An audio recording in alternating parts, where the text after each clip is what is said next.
the development under Coach Diaz goes longer than just 3 years. So I don't understand why people continue to use that excuse where he's only halfway through his third season.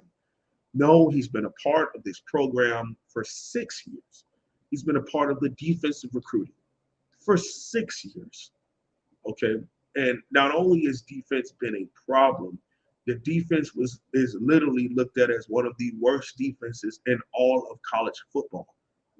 Out of 130 teams, it is looked at as one of the best. And it's statistically, Mark, you know I'm not a stats guy. It is statistically the worst tackling team in all of college football. Says so. And when it comes right down to it, it's a game of blocking and tackling. And if you can't bring the other guy to the ground, then that's the only thing that ends a play, to bring a guy to the ground. And if you can't do it, then you're not going to get off the field. Yep. So what you're talking about here with NFL draft prospect for each and every player that has those aspirations, you would think that regardless of whether their side of the football is falling apart or the team or the program's falling apart around them, that they would have that focus and that determination to improve with that goal in mind. But I think everybody's built differently. And I got to think that the trajectory of the program, both sides of the ball, the things that we've talked about, lack of coaching and development affects certain players more so than other players, and they get pulled down by the negativity around them. I agree. I agree, Mark. It's I continuously say this. It's not easy. And Mark, I think you would agree with this. Miami is not an easy job. People think like, oh, just get somebody that can recruit, and they'll think Miami is not an easy job.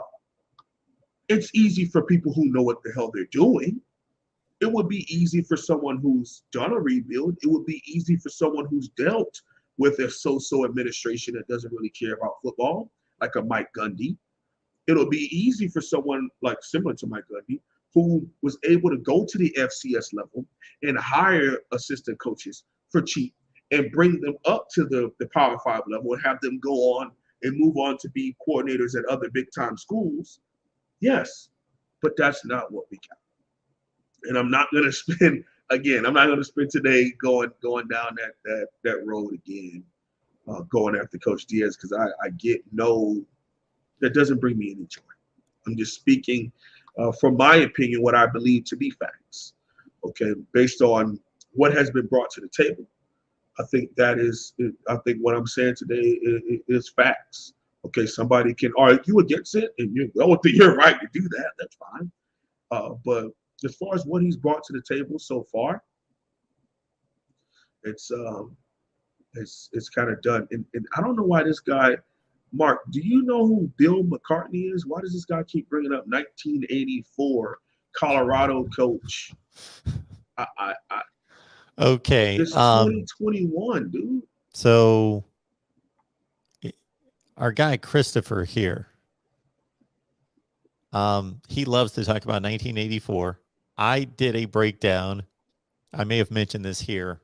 This was years ago, like 3 years ago. I did a breakdown of the 1984 national championship race, and Christopher wasn't too accepting of some of my breakdown.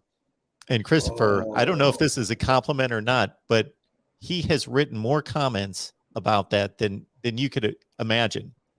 Like, I'm talking about dozens every day. Okay. He's on 1984. So I didn't see what the response was about Bill McCartney. But anyway, we can move on from that. So Glenn had asked about why the 4-2-5 defense was still being implemented. Did this man, hold on. Did he say, can we move on from Miami? We're on the Miami's channel. Yeah. Yes, Christopher, if you haven't noticed, you have found us on the Miami channel. And Christopher, hey, I don't want to be too critical here because Christopher is a very loyal viewer.